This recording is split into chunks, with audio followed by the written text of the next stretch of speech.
dengan FPI. Masya Allah baru mulai udah langsung begini. Gak bisa bikin MC santai dikit apa? Tegang, Pak Anies tegang, saya juga ikut tegang nih jadinya. Saya ulang Pak, Pak Anies sering dikaitkan dengan FPI dan punya kedekatan dengan HRS. Apakah Pak Anies mendukung FPI? Silakan. Saya dekat dengan semua organisasi yang ada di Jakarta. Baik yang berbasis agama Islam, Kristen, Hindu, Buddha, semua saya jangkau. Dan ketika periode kampanye 2016-2017, saya mengunjungi tokoh-tokoh agama semua. Tetapi hanya kunjungan ke FPI yang menjadi berita yang luar biasa besar. Ketika saya bertemu dengan komunitas Katolik, komunitas Hindu, komunitas Buddha, itu tidak menjadi exposure yang besar. Oke. Yang kedua, ketika saya bertugas di Jakarta, saya mendukung semua organisasi yang memiliki legalitas dari pemerintah DKI Jakarta. Bukan saya pribadi, tapi gubernur. Tugas gubernur adalah berkomunikasi dengan semua, memfasilitasi dengan semua, dan harus menerapkan prinsip kesetaraan di dalam membuat kebijakan. Tidak berat sebelah untuk semua kelompok, baik agama, etnis, suku.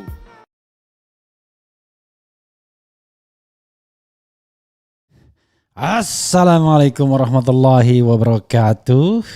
Sobat RH sekalian, jumpa lagi kita di channel yang keren ini. Keren cadas. Ya Sobat RH sekalian, kita ada berita yang ngeri-ngeri sedap, ini menarik. Yaitu soal hubungan Anies Baswedan dan FPI, Front Pembela Islam. Pertanyaannya adalah, emang kenapa kalau hubungannya baik-baik saja? Ini aneh orang ya. Apakah FPI itu barang haram? Ya. Kedua, kalau kita punya hubungan dengan FPI, apakah kemudian kita jadi haram juga? Ini yang kita harus garis bawahi. Jadi sebagai bangsa dan negara, sebagai anak bangsa, ya kita tidak boleh dibodoh-bodohi atau dibuat terpojok karena framing yang tidak bertanggung jawab. Kasian ya, padahal kita tahu FPI banyak jasanya. Kalau ada bencana alam mereka turun duluan dimanapun, terutama yang paling fenomenal di Aceh. Nah, memang kita harus bedakan FPI sebelum 2004 dan FPI setelah 2004. Oke. Coba kita bacakan dulu ya. Tadi sih sudah sudah kita dengarkan ya, tapi ini tulisannya wartakotalive.com, bakal calon presiden dari Koalisi Perubahan untuk Persatuan Anies Baswedan buka suara terkait tudingan dirinya dekat dengan Front Pembela Islam dan Habib Rizik Syihab. Seperti diketahui, FPI sudah dibubarkan oleh pemerintah. Sebelumnya ormas ini memang secara konsisten mendukung Anies Baswedan. Bukan hanya FPI, selama ini Anies memang dikabarkan dekat dengan Habib Rizik Syihab. Jawaban atas pertanyaan kedekatan itu dijawab oleh Anies ya di akun resmi Instagram. Potongan video yang ia unggah di akun Instagramnya hari ini ya. Dalam video itu Anies mendapat pertanyaan yang disampaikan dalam sebuah forum. Anies ditanya mengenai dirinya yang sering dikaitkan dengan FPI dan Habib Rizik Syihab. Pak Anies sering dikaitkan dengan FPI dan punya kedekatan dengan HRS. Apa Anda mendukung FPI, kata presenter acara tersebut. Tidak dijelaskan kapan dan di mana acara tersebut berlangsung. Menjawab pertanyaan, Anies tidak menjawab spesifik. Anies mengaku dekat dengan semua organisasi di Jakarta yang berbasis agama Islam, Kristen, Hindu atau Buddha. Semua organisasi itu dijangkau. Saat kampanye Pilkada DKI Jakarta 2016-2017, Anies mengaku mengunjungi semua tokoh agama. Namun dikatakan Anies hanya kunjungan ke FPI yang mendapat pemberitaan sangat besar. Ya, ketika saya bertemu dengan komunitas Katolik, komunitas Hindu, komunitas Buddha, itu tidak menjadi exposure yang besar katanya, exposure. Soal dukungan ke FPI, Anies juga memberi jawaban yang tidak gamblang. Semasa menjabat gubernur, Anies mendukung semua organisasi yang memiliki legalitas. Bukan saya pribadi tapi gubernur. Tugas gubernur adalah berkomunikasi dengan semua, memfasilitasi semua dan harus menerapkan prinsip kesetaraan dalam membuat kebijakan. Tidak berat sebelah untuk semua kelompok baik agama, etnis maupun suku, terangnya. Anies Baswedan dipastikan akan maju dalam kontestasi Pilpres 2024 berpasangan dengan Muhaimin Iskandar, Ketua Umum PKB. Sejauh ini mereka mendapat dukungan dari Partai Nasdem dan PKB serta PKS juga ya.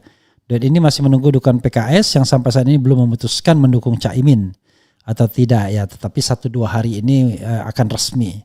Keputusan tersebut berada di tangan Majelis Syuro. Majelis Syuro sudah bikin statement tapi nanti kita bacakan ya. Baru saja dideklarasikan pasangan ini sudah mendapat cobaan. Caimin dipanggil Komisi Pemberantasan Korupsi, dugaan korupsi di Kementerian Tenaga Kerja, Transmigrasi tahun 2012. Saat itu Caimin menjadi menteri di era pemerintahan SBY.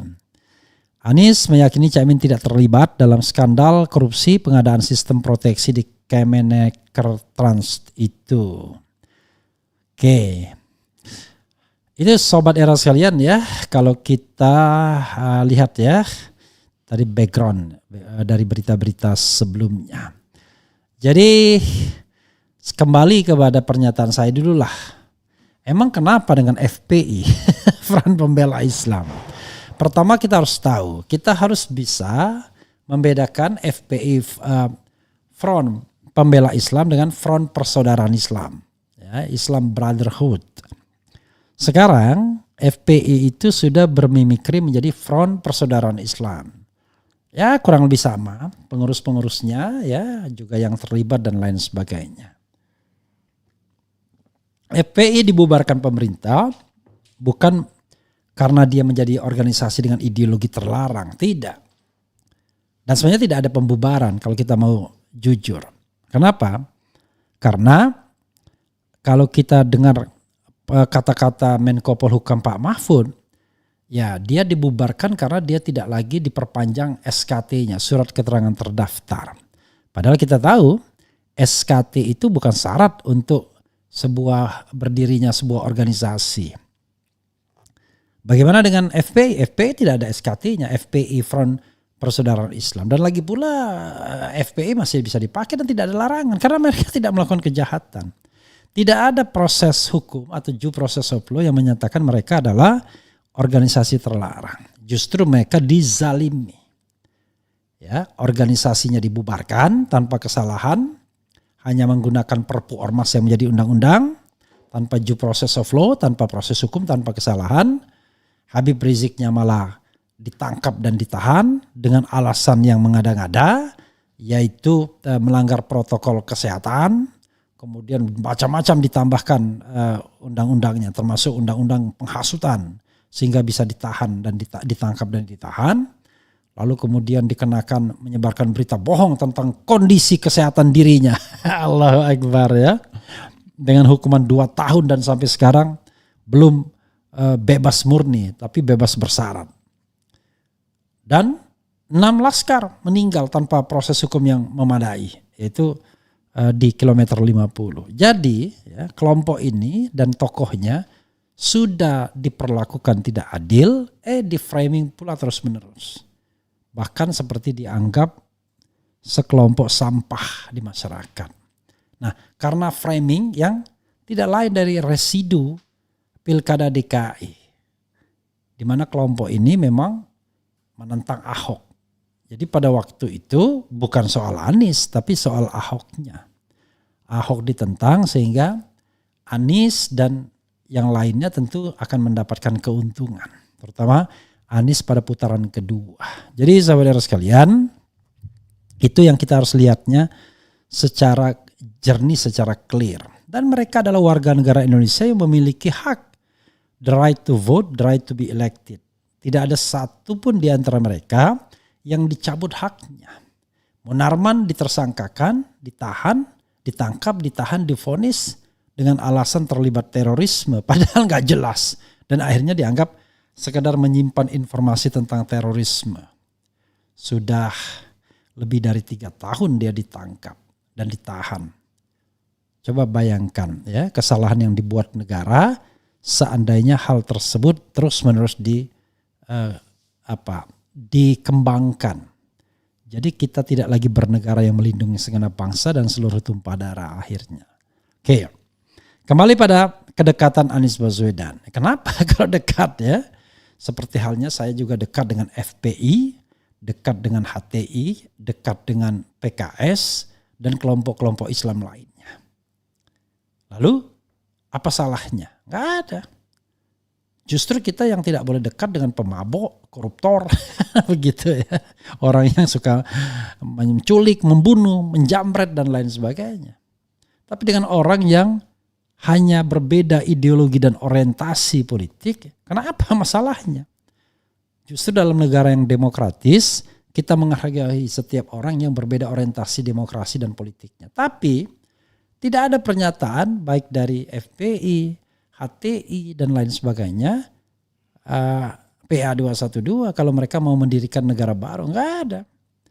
Yang mereka lakukan dan perjuangkan adalah nilai-nilai Islami. Seperti interview saya dengan Habib Rizik misalnya. Dia mengatakan kalau dia bicara tentang misalnya memberlakukan syariat Islam, itu bukan berarti dengan sendirinya diimpos, tidak. Dia mengatakan syariat Islam itu sesungguhnya sudah, bahkan dia bilang 1/3 atau 2/3 sudah berlaku. Coba contohnya. Jadi ada syariat Islam yang pemberlakuannya tidak membutuhkan tangan agama. Ya, sholat, puasa dan lain sebagainya. Tidak ada undang-undang, bisa haji. Oke. Ada syariat Islam dalam bidang-bidang tertentu, terutama bidang muamalah, ya, bidang non pidana, non publik, itu harus dengan undang-undang. Misalnya pengadilan agama, zakat, ya, ada juga tentang haji dan lain sebagainya. Nah, jadi sudah 2/3 dia bilang syariat Islam itu berlaku. Nah, yang 1/3 lagi adalah di bidang hukum publik, pidana. Itu yang tidak bisa diberlakukan begitu saja, harus melalui instrumentasi negara. Dan Aceh sudah mendapatkannya untuk hukum jinayah, ya, hukum pidana itu. Jadi saudara sekalian, tanpa harus mengatakan bahwa itu syariat Islam, tapi nilai-nilai itu sudah acceptable, diterima. Kan kita harus pahami bahwa nilai-nilai itu kan bisa kita tumbuhkan dari bumi kita sendiri. Salah satunya adalah nilai-nilai agama. Jadi sekali lagi ya tidak perlu khawatir. Justru mereka bergaul sangat demokratis ya dengan orang-orang seperti Liu Sung Karisma. Saya pernah membawa Ko Cheng Li ke depan mereka dan tidak ada misalnya bahwa kalau mereka berbeda agama kemudian mereka ditolak. Justru persoalannya adalah ketika mereka ditolak oleh sekelompok masyarakat. Nah sekarang dengan persatuan antara Caimin, ya, Anies dengan Caimin, mudah-mudahan bersatu pula kelompok-kelompok mayoritas ini dari unsur Islam tradisional maupun Islam modernis. Sebenarnya tidak ada satu persoalan yang luar biasa, apalagi akidahnya sama, Ahlus Sunnah wal Jamaah. Tapi kan di PKB tidak semua orang mendukung, tidak semua NU mendukung PKB dan Muhaimin. Oh iya, itu tidak ada persoalan.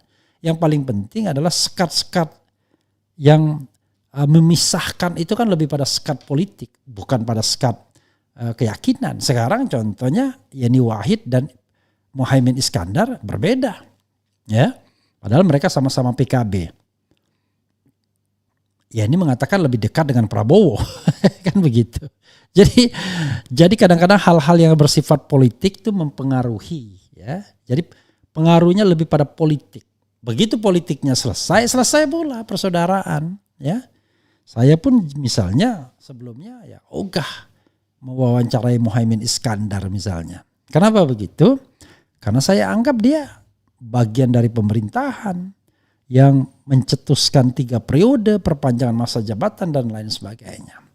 Tapi begitu dia bergabung dengan Anies Baswedan, ya saya berharap dia paling tidak memperkuat ide-ide tentang perubahan. Jangan lupa Anies itu juga dulu bagian dari pemerintahan Presiden Jokowi yang dicukupkan pengabdiannya, ya, tugasnya oleh Jokowi hanya dalam jangka waktu dari periode Oktober 2014 sampai 27 Juli 2016. Tidak sampai 2 tahun. Itu yang kita harus catat dan kita harus pahami. 1,5 tahun lah, Agustus, September, Oktober, November, Desember. Ya 1 tahun 9 bulan. Itu yang harus kita pahami ya, Sobat Era sekalian. Jangan sampai kemudian kita tidak punya jawaban yang paradigmatik. Nah, malah saya mendengar ketika 212 diisukan menjagokan atau mendukung Ganjar Pranowo, ada yang mengatakan tapi kita cek lagi, wah peluang Ganjar menang lebih besar. Lah gak ada masalah toh sebenarnya kan, didukung oleh kelompok-kelompok ini. Yang paling penting adalah jangan dukung Anies Baswedan. Nah itu tidak fairnya kita ya. Justru yang bahaya di Republik ini adalah para koruptor dan penggaruk kekayaan negara ya, bukan FPI, bukan HTI, bukan PKS, bukan kelompok-kelompok agama ya, kecuali kelompok yang ekstrim betul, tetapi yang betul-betul memang muncul dari sebuah pemahaman yang radikal, bukan mereka yang kemudian diorkestrasi oleh kekuatan tertentu yang sudah menjadi rahasia umum. Makanya nanti kalau ada pemerintahan baru, kita audit semua perilaku-perilaku kelembagaan lembaga-lembaga negara, apakah mereka menggunakan lembaga-lembaga kekuasaan itu dengan cara yang benar dan amanah. Tidak untuk self-interest, tidak untuk kepentingan pribadi atau kelompok. Kita bacakan komentar Sobat RH sekalian terkait dengan hal ini ya. Yang jelas Sobat RH sekalian, ada soal apakah Anda mendukung. Kemarin itu mayoritas akhirnya kan mendukung pasangan Caimin. Angkanya sudah 100.000 lebih yang polling. Dan yang mendukung itu lebih dari 70%. Jadi dan tidak benar juga sepertinya Caimin ini direstui istana. Karena ternyata sekarang dia diproses. Bahkan didemo agar ditangkap. Jadi sekarang persoalannya adalah siapapun yang mendukung perubahan, mendukung Anies Baswedan, maka siap-siaplah untuk menghadapi konsekuensi hukum. Jadi miris sekali kan? Ya, survei yang beberapa hari yang lalu, setelah beberapa hari berlalu, apakah Anda mendukung Anies Imin? Tanda tanya, 112 yang vote mendukung 74%, tidak mendukung 26%. Akhirnya mayoritas mendukung ya, karena memang seperti dikatakan beberapa pihak, ini bukan bad news, ini good news. Membawa PKB dalam persekutuan dengan PKS dan Nasdem itu adalah simbol-simbol kekuatan bangsa ini sebenarnya yang harus disatukan. Di sayap kiri Islam tradisional, sayap kanan Islam modernis, di tengah sebagai balancer dari Trisula itu adalah nasionalis Nasdem, gitu ya. Oke. Coba kita bacakan komentar Sobat RH terkait dengan isu ini dan terima kasih yang sudah bergabung untuk ini. Besok saya ada acara di Yogyakarta. Sudah ada bikin selebaran, melarang. Lah kok saya dilarang, itu heran. Saya tidak melakukan kesalahan apapun ya. Kalaupun misalnya menyebarkan dianggap ikut juga merilai pidato Rocky Gerung. Pertama, apa yang dilakukan Rocky Gerung itu sendiri belum bisa dikatakan sebagai sebuah tindak pidana. Itu satu. Yang kedua, yang merilai itu kan yang mengabarkan, yang menyebarkan itu kan tidak hanya saya. Saya mengambil itu dari babonnya, yaitu KSPSI yang melakukan live streaming, lalu dirilai oleh beberapa channel. Loh kok cuma Refli Harun yang kemudian dipermasalahkan. Ini yang saya kira kadang-kadang merasa ya kok begitu banget gitu ya. Gitu. Tiba-tiba langsung ada orang yang menyerang Rocky Gerung. Ujung-ujungnya dia wakil rakyat. Once again, ini adalah cara berpikir, paradigma berpikir. Kok bisa ya wakil rakyat atau calon wakil rakyat itu menyerang seorang warga negara yang tidak punya perlindungan apapun. Ya, he's alone. Ya, dia bukan kelompok, dia intelektual yang mandiri. Nah, kok bisa? Saya tidak bicara orangnya, tapi saya mengajak kita berpikir yang rasional. Seorang wakil atau seorang calon wakil rakyat itu adalah orang yang ingin mewakili kepentingan rakyat. Oke, Anda berasal dari partai politik tertentu, tapi begitu Anda sudah wakil rakyat, Anda tidak disebut bahwa Anda cuma sekedar wakil dari kelompok tertentu tersebut. Anda wakil rakyat sesuai dengan tingkatannya masing-masing. Nah, sebagai wakil rakyat, Anda harus memperjuangkan kepentingan rakyat. Apa itu kepentingan rakyat menurut konstitusi? Yaitu perlindungan, ya, penyejahteraan, pencerdasan. Paling tidak 3 itu.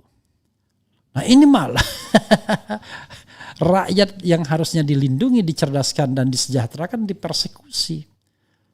Ingat ya, kalau kita bicara negara demokratis, prinsip berdemokrasi, yang perlu dilindungi itu warga negara, rakyat, bukan penguasa. Penguasa tidak perlu perlindungan Anda, proteksi Anda. Ya. Karena apa? Karena dia sudah punya instrumen. Bahkan untuk memenjarakan rakyat pun punya instrumentasinya. Tapi itulah sebabnya kita perlu mengontrol kekuasaan agar tidak sewenang-wenang. Coba bayangkan kalau seandainya kelompok rakyat stand bagi penguasa atau bagi kekuasaan. Gimana rakyat yang lainnya? Jadi tolonglah berpikir paradigmatik ya, berparadigma yang benar. Kalau Rocky urusannya dengan negara, ya sudah. Biarkan dia berurusan dengan negara. Jangan ada kelompok lain yang intervensi dari samping. Apalagi petantang-petenteng misalnya. Wah, itu gawat sekali. Apalagi menyerang misalnya. Nggak boleh ya. Saya mengatakan ini dalam kerangka berpikir yang konstruktif, ketatanegaraan. Sekali lagi, kalau kita berhadapan dengan negara tidak boleh menggunakan sekelompok masyarakat untuk menghantam masyarakat lainnya atau bahkan perorangan. Ya, dia tidak boleh menghantam langsung, termasuk juga menggunakan kelompok masyarakat lainnya sehingga terjadinya namanya konflik horizontal. Yang setelah dirunut, oh ternyata dari kelompok itu toh, kan begitu. Ya, sama seperti misalnya ada demo relawan Jokowi untuk menangkap Muhaimin. Kok aneh? Jokowi is the president of Republic of Indonesia, president of all the people. Kok tiba-tiba ada kelompok relawan yang ingin memenjarakan Caimin? Kan aneh bin ajaib kalau kita mau bicara tentang ini. Nah, itulah pesan saya nanti besok ya. Siapapun yang terpilih, misalnya Anies terpilih, bubarkan relawan itu, bubar relawan. Karena he becomes the president of Indonesia, bukan presiden para relawan. Lalu bagaimana kalau relawan ingin terus bekerja, mengawal jalannya pemerintah? Bukan tugas Anda. Tugas Anda kembali ke society.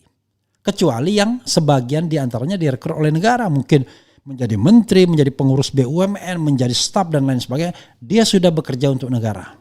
Sisanya balik ke baseline. Kerja di society. Karena itu jangan menggunakan simbol-simbol negara. Apa aja, bisa aja ya. Nah, misalnya Prabu. Kalau Prabowo terpilih ya bubar tuh Prabunya harus. Misalnya Sobat Anies ya, bubar itu harusnya. Tapi organisasinya bisa terus dilanjutkan dengan nama lain. Dengan visi dan misi yang berbeda. Kan begitu. Jadi begitu ya. Sobat-sobat sekalian, biar kita paham bernegara ini jangan semau-mau dan sesuka-sukanya. Stand di society tiba-tiba mengatasnamakan negara, itu kan aneh. Padahal negara sendiri punya instrumen, segala instrumen untuk memperkarakan masyarakat. Itu sebaliknya masyarakat tidak akan punya kekuatan kalau negara berkehendak. Kekuatannya hanyalah di room atau ruang demokrasi. Jangan sampai kemudian ketika ada kekuasaan yang baru, maka kekuasaan yang baru ini juga menghantam mereka-mereka yang terafiliasi dengan kekuasaan yang lama atau orang yang tidak terafiliasi dengan dirinya. Maka kita hidup dengan retaliasi, yaitu saling cakar di antara kita dan tidak hidup berbangsa dan bernegara yang benar ya sesuai dengan Pancasila. Oke.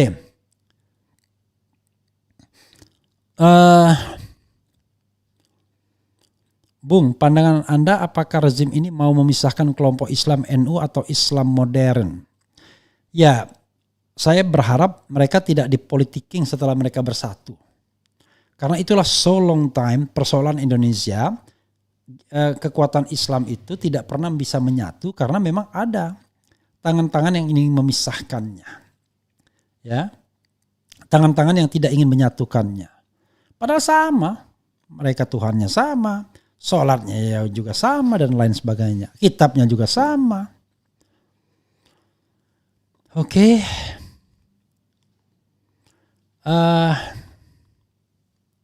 Apalagi ya, pertanyaannya kenapa Arab Saudi sebagai kiblat beragama Islam menolak ISIS dan khilafah sementara di kita ada yang berbayat ke ISIS dan adanya sistem khilafah, apa Arab keislamannya kurang afdol?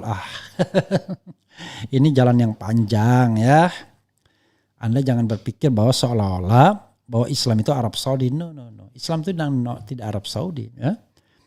Tentu Islam itu adalah Quran, ya kan, hadis, ya, kemudian sampai hukum-hukum di bawahnya, ya, ijtima ulama dan lain sebagainya, ya, kias dan lain sebagainya. Jadi kita tidak bisa melihat Islam itu sekadar teritorial. Ya benar, Islam muncul dari Arab Saudi, terbit dari Arab Saudi dengan lahirnya Rasulullah SAW, ya. Tetapi tidak berarti kemudian Islam itu Arab Saudi, no, ya. Islam itu tentu saya tidak ingin mengatakan apa-apa karena masing-masing tentu memiliki pandangan sendiri-sendiri. Tapi intinya adalah Islam itu ya Quran, hadis dan seterusnya. Ya. Tetapi cara the way untuk menginterpretasikan atau membaca ya itu yang mungkin bisa berbeda-beda. Tapi I'm not the expert on this issue. Karena itu saya merasa bahwa saya tidak memiliki kapasitas untuk menjawab lebih jauh ya. Oke.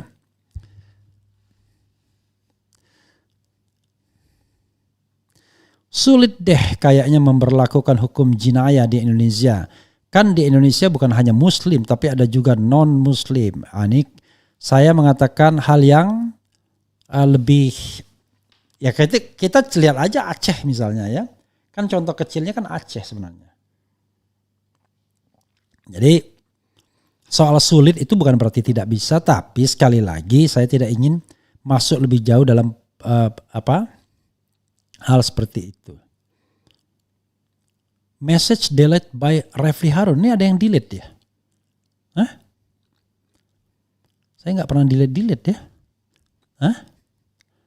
Tapi ini ada nggak benar juga nih, ada Dr. Andes Yohanes Wasid Baraden. Bener-bener nih orang ya. Yang ngata-ngatain saya nggak bacakan ya. Bung RH, kenapa rakyat masih ada yang bela rezim ini, Bung? Padahal sudah jelas rezim ini paling bejat, memeras rakyat, presiden paling buruk sepanjang sejarah. Kenapa dengan pikiran rakyat Indonesia? Kakak junior, saya belum tentu sepakat juga dengan Anda ya. Kalau saya ingin terbuka dan demokratis. Ada yang melihat rezim ini berhasil, hak dia. Ada yang mengevaluasinya dan kemudian mengatakan tidak berhasil. Ya masing-masing kita lah. Yang paling penting adalah segala sesuatunya harus sesuai dengan koridor hukum dan perundang-undangan. Jadi kalau saya melakukan kritik, wah itu tidak melanggar hukum. Justru itu dilindungi oleh konstitusi. Oke. Bung, apalagi ya?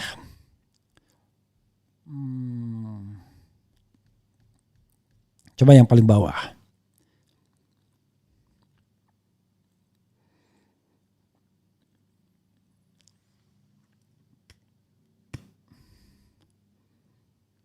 Kemudian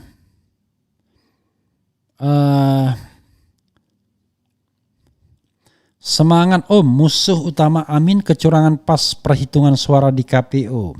Itu bukan hanya musuh pasangan Amin ya, tetapi pasangan itu musuh kita semua. Itu musuh negara. Kok musuh negara? Iya. Karena negara menghendaki pemilu yang luber dan jurdil. Itu konstitusi yang mengatakan begitu. Pemilu dilaksanakan sekali dalam 5 tahun. Pemilu untuk memilih ya secara langsung umum, bebas, rahasia, jujur dan adil. Jadi pemilu itu memang diharapkan jujur dan adil karena itu adalah cita-cita atau patokannya ada dalam konstitusi. Nanya Bung RH, gimana relawan Anies yang nyalek Demokrat? I don't know exactly. Saya bertemu sebagian mereka, ada yang stand Anies tetap sehingga mereka terpaksa akan berhenti sebagai caleg, ada yang terpaksa ya berhenti sebagai relawan tetap menjadi caleg Demokrat. Tapi kan kita tidak tahu keputusan akhir Demokrat apakah akan balik ataukah tetap berpisah dengan koalisi perubahan. Oke, itu saja Sobat Era sekalian. Dan nanti kita akan ikuti sekali ini adalah klarifikasi bahwa 212 tidak pernah mengatakan menolak Amin, ya, Anies Caimin. Dan juga tidak mendukung pasangan lainnya. Belum. Karena mereka masih menunggu perintah, titah, keputusan dari para ulama, ijtima ulama. Dan mereka tegak lurus tetap dengan perintah IBHRS, yaitu Imam Besar Habib Rizik Syihab. Itu saja Sobat Era sekalian. Wassalamualaikum warahmatullahi wabarakatuh. Ciao.